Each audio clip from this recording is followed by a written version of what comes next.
శ్రీ విష్ణు రూపాయ నమ శివాయ. శ్రీ విద్య ప్రేక్షకులకి ఈరోజు స్వాగతం.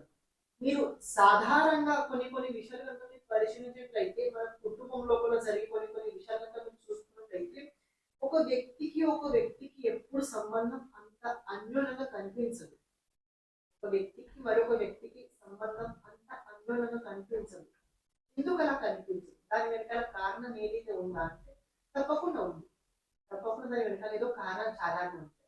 దీన్ని మనం పితృదోషం అనుకోవచ్చు, దీన్ని మనం స్త్రీ దోషం అనుకోవచ్చు, దీన్ని మనం గురు దోషం కూడా అనుకోవచ్చు. ఇలాంటి పరిస్థితి జాతకంలో మూడు సార్లు జరుగుతుంది. ఒకటి జాతకంలో పితృదోషం ఉంటే అసలు ఇంట్లో శుభకార్యాలు జరుగు.